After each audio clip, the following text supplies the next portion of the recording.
listen. Never in my life associated the word boring with baseball. We know what's up. Me? Yeah. Famous? Yeah. And I'm like giddy over there smiling like, we're about to win this shit. Did everyone give you crap? Give me a good host story. I'm not picking it up. We both love the game. We talk about it every day. Getting on baseball. Having some popcorn, you're fooling around your phone. I'd have to wait in line for 3 hours. Hang on, because it's about to be a wild ride. There's no human being on the planet I'd rather be talking to right now than Jerry Dipoto. You're full of it. That's not that's what Mike Hazen said. It's no, it's factual. It's factual. And so I appreciate you coming on, Jerry. I always appreciate when you do, and it's you're one of the good ones, man. You're one of the good. I know I'm building you up, but you're one of the good ones in this business, and so I just want to let you know that, and I appreciate it.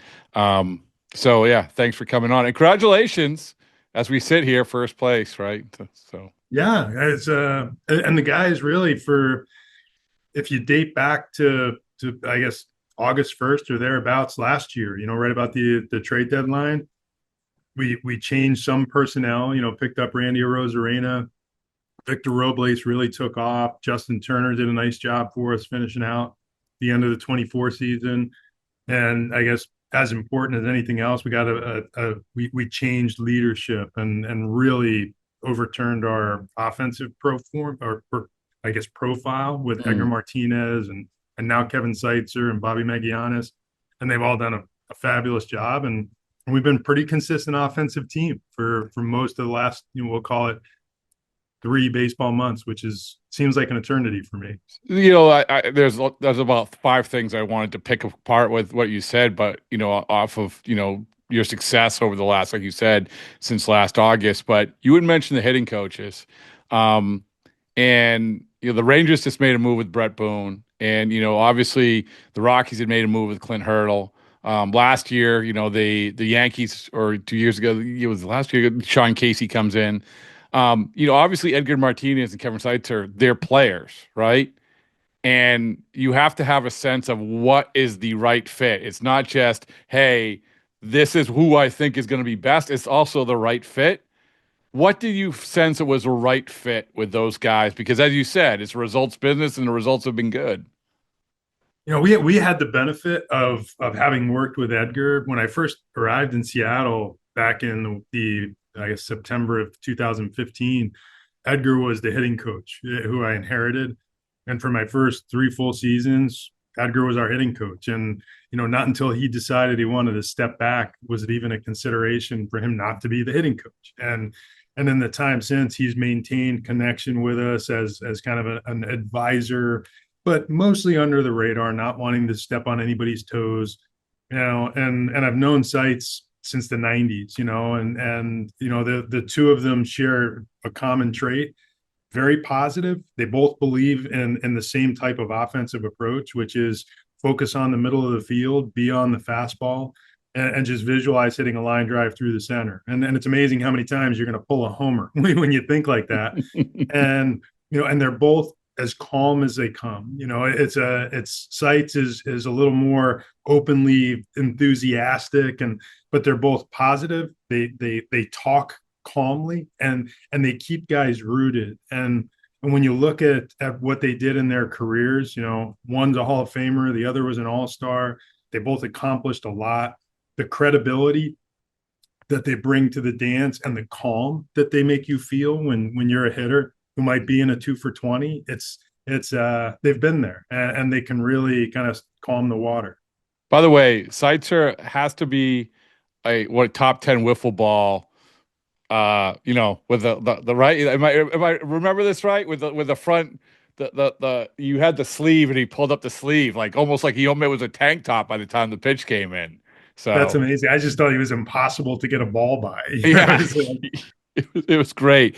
Okay, so that leads. So yes, first place. Things are going well. We're still you're working on things. We'll get to your pickup today, Leody Taveras. But when you go into a season, and I was just talking to Breslow and Ross Atkins about this.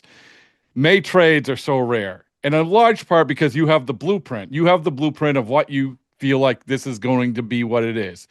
For you, injuries aside, like how well has the blueprint been to get you to this spot? In other words, yeah, you have to make changes, but how good do you feel about the process and the prediction that you had about what this team was about heading in? I wish I could tell you it's perfect. It's almost never perfect. And, in our case, the imperfection is that, maybe the consensus best part of our team is our starting rotation. And we've competed for most of the last 2 weeks without Logan Gilbert. We've competed since opening day without George Kirby. We've had some tumult in the rotation. A rough start by Emerson Hancock right out of the chute created a lot of, in and out on our roster. And, ultimately we settled it down. Emerson came back. He's been excellent for his last three. We got really steady impact from Brian Wu, but our starting rotation really hasn't looked like our starting rotation yet. We just got our top setup guy back on Saturday in Matt Brash, and Andres Munoz has been Elvis for us. Really, I mean, it's amazing how good he's been over these first 5 or 6 weeks, and our stars, our best players, have truly been our best players. So I guess to that end, when you look at our team in aggregate, if we've been able to do it without the contributions from the rotation, like maybe we would have expected to this point, we should get healthy soon. Our bullpen was incomplete until very recently. And guys like Cal Raleigh and Randy Arozarena and JP Crawford and Julio Rodriguez have just been there every day, and they're doing that thing. Dylan Moore was crushing it and, won a Player of the Week award and then immediately went on the IL. And the guys at the back of our lineup have been, truly have been a pain in the neck for opponents. And, just the contact galore, taking their walks, they're on base, and 7, 8, 9. It's tough to imagine that too many teams have been better at the back of the lineup simply by creating opportunities for the other guys for the top of the order, middle of the order when they come around, and it's been fun to watch. So you mentioned some guys are coming back. In whatever holes you have seemingly you have some people to fill those. But another thing I talked to those guys about the last week with Ross and Craig, May trades, right? And I know this is a cliche question because, we get to May, we ask this all the time. But I love talking about the process of trades with you because you've done a lot of them. But I don't think you've done a lot of May trades. I don't know. Like, tell me about your thoughts on May trades. I think to make a trade before 45 days of the season have evaporated is really hard. For the most part, I think that the people who do what we do, they break the season into 3, and those are your opportunities first to assess what you have, then to figure out how you can solve what the need might be. And, that's the first 90 days of a season. If you cut it in half, 45, right around the middle of May, then you have that time from the middle of May until, say, the start of July, where you have to find the targets who are you going out and trying to acquire, and then lead you into the trade deadline, which is when you actually do your business. But, I think really early in my general managerial career, I think it was the May of 2012 when I was with Anaheim, we picked up Ernesto Frieri. And, it's the Ernesto Frieri trade. I love it. Yeah, we picked up Ernie, and Ernie was like fifth or sixth on the depth chart with the Padres. He was a kind of a 1.5 pitch righty with a low slot and kind of an invisible fastball in the mid 90s, and what was at that time an unpredictable outcome with his breaking ball. And we, generally speaking, the way you make May trades is you have to overpay, and we kept talking about more volume, better prospects, and we didn't have a lot to offer at the time. And ultimately, we were able to put something together. And I'll never forget this because, again, it's my first year as a GM. Our bullpen was in shambles. We've got guys on the IL, others who are underperforming, and we have an all-star team of players on the field. It's like Hall of Famers and stars everywhere. and we stink. We're not good.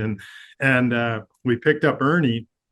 He played catch on the sideline, and our pitching coach at the time, Mike Butcher, watched him play catch and goes, "This guy's fastball really gets on you." And that night he threw a scoreless inning, and the next time out he was pitching the ninth with the lead. Is how thin we were, and he threw 20 scoreless innings right out of the chute, which led us into the All-Star break. And he was one of the candidates for the last guy on the fan vote for the last player on the All-Star team, and he was rocking a 0 ERA for the Angels, and I remember Charlie Kerfeld, who was then scouting, I think, for the Phillies, at the time.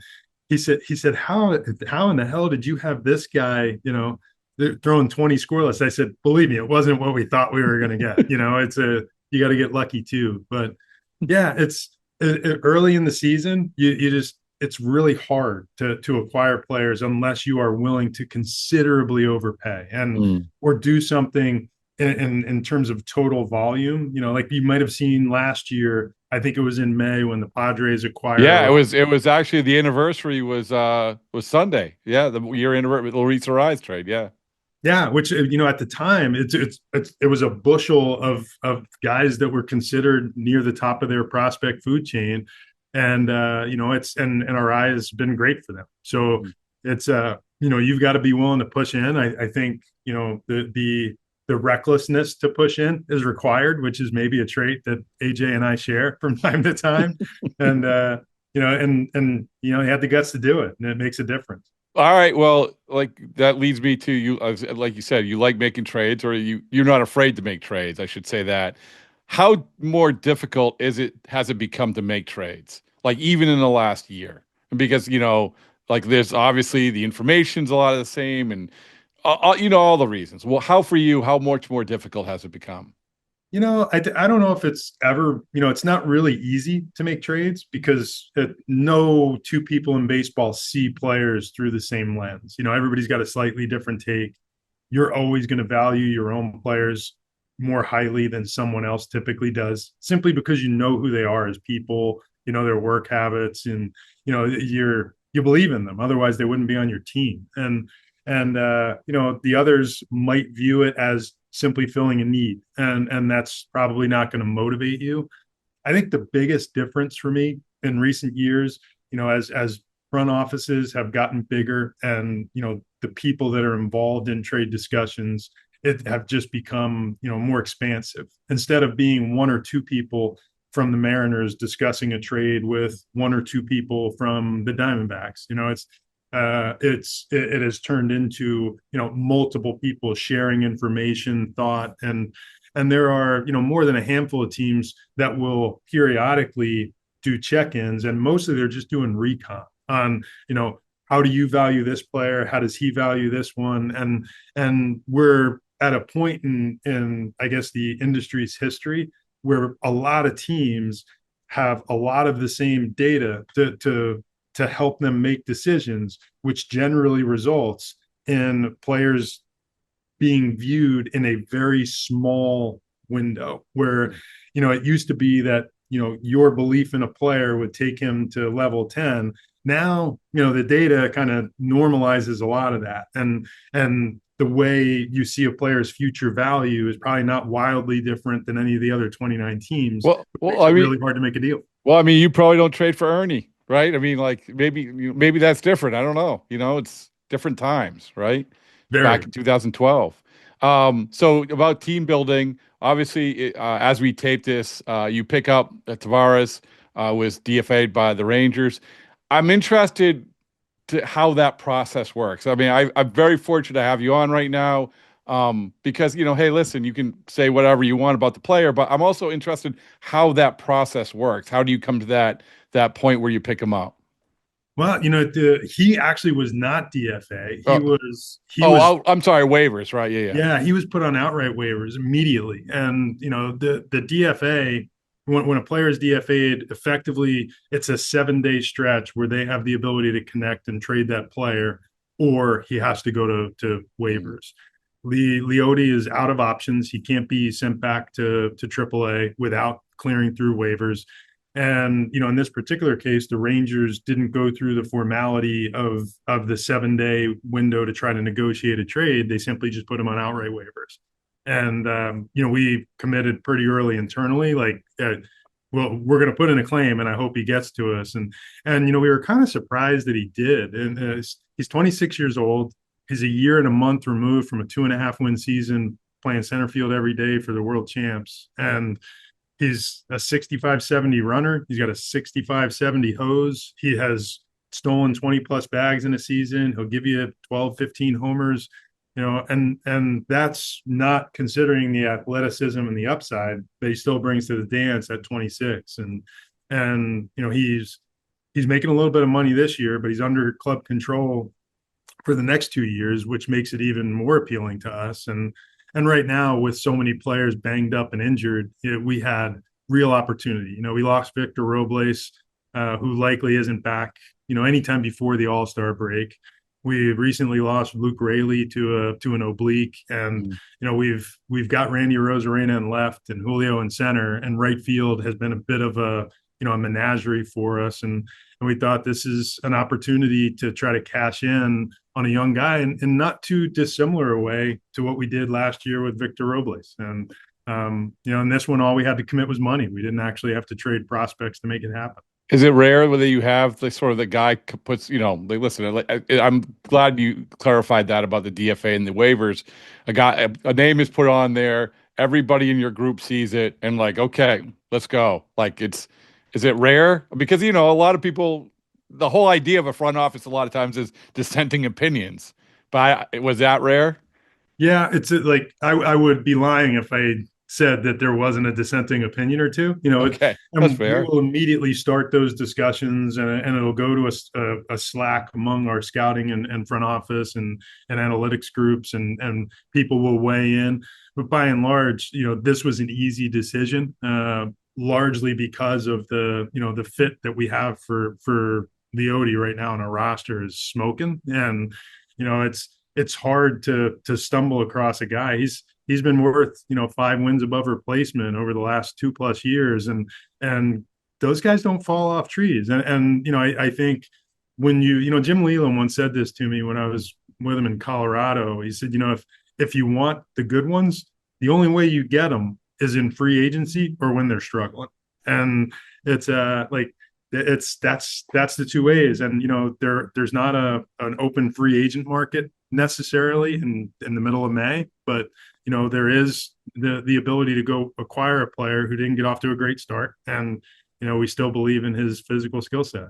That's Leland wisdom is really, really good.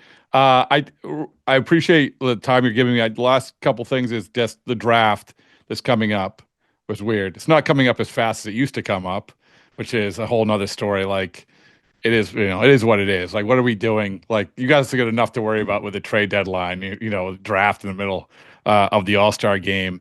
Is this the highest pick you've ever had? When I was overseeing scouting with the Diamondbacks, we picked third. Okay. At that point, we took Trevor Bauer, and it was maybe one of the richest drafts in history. It was pretty awesome. But yeah, outside of that, as a general manager, POBO, whatever the circumstance, I think the highest pick we ever had was 6th with Emerson Hancock, and it's the only time that I've ever picked inside of the top 10. And it happened to be a year that was about the amateur season was about 5 weeks long because, pandemic hit, and we really didn't get an opportunity to fully scout the players and vet the draft. But Emerson's proven to be a pretty solid pick regardless. So in that vein, and I know that you pay attention to every draft and you delegate and you prioritize. How does this feel different for you? You got a lot of international, draft money. You have this pick. For you, does it feel different? Because let's be honest, like you get this pick. It's big for an organization to hit on this pick. Yeah, we don't really, this is my 10th year here. We've never picked this high before. We don't really intend on picking this high again. And, we were we were fortunate enough that this year we got a competitive balance pick in the A round, which really is a huge multiplier for having the third pick.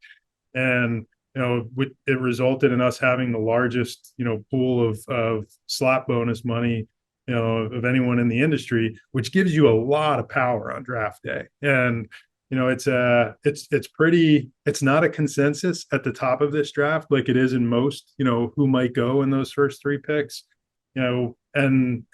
For us, that gives us an opportunity to potentially be creative and what we can do, and maybe use the power of that, the bonus pool to really, almost produce an extra draft pick along the way, because you have enough slot money to be able to distribute it in a unique way. Or we could get into the room and fall in love with whoever we think the player is going to be there when we pick, and blow it all and let it burn a hole in our pocket. And wouldn't be the first time either. Oh man, I am so jacked up for the draft for you. I do think that I went to the MLB draft last couple of years, Jerry, and just get some players there. Whoever you're picking, just get them there. All right. I think the first pick that was there last year was like the 6th or 7th pick. I want to see these guys. I want to see the first pick there, the second pick there, the third pick there. I want it to be closer to the NFL draft. I'm ranting. I'm sorry, but No, I think sign me up for like the NHL draft, where they have, hundreds of players sitting in an auditorium like space, just rolling up to the stage when it's their turn. I love the draft. It's my favorite thing that we do. I think Scott Hunter and our amateur scouting group do a remarkable job. It's an area where we've really been pretty good over the course of the last decade.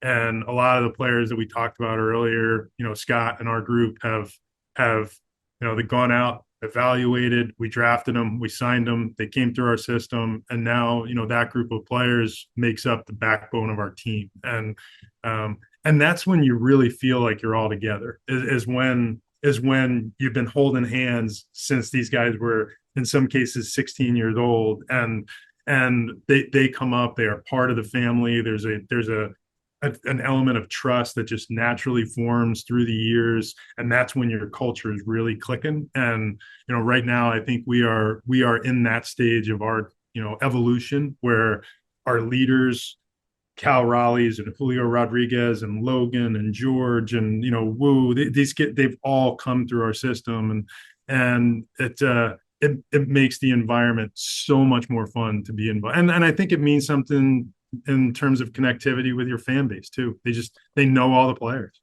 I'm jacked up, man. I'm jacked up for you. The very last thing, Jurrangelo Cijntje. Did I say it right? Did I do it right? Did I say it?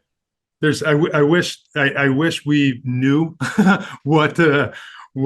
how his development should go. It's so unique. I think there's been like 3 players ever to do this, and I think the first one was Tony Mulaney back in the 1880s. And so, just to let everybody know, he's your first round pick from last year. He throws both left. He's a pitcher, throws both lefty and righty.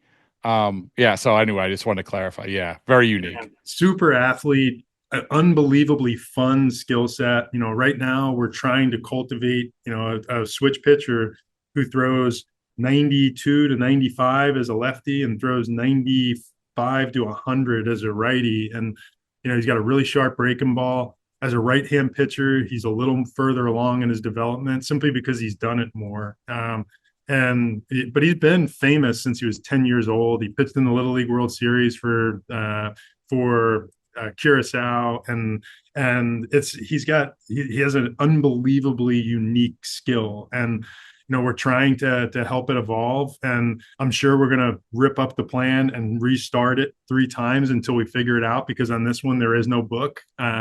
But we have a great relationship with Gerangelo. He knows he's doing something that's very unusual and exciting. It's kind of must-watch TV. He pitches twice a week to this point. His start day has been electric, where it's like been the MILB TV game of the day, I think, almost every time. and his results have been awesome. When he in the middle of the week, we've generally given him an outing as a left-hand reliever. Those haven't gone quite as well, and they've maybe warped his overall performance numbers some, but we'll figure out what the mix is and how to maximize his development time. But he will be one of the most unique major league players ever, because not just what he does as a switch pitcher, but what he does with power. You're not talking about a guy filleting it in there with an 85-mile-an-hour heater. This guy is blowing it up, and it's if you thought he was just a right-hand starter, you would have him as a dynamic prospect.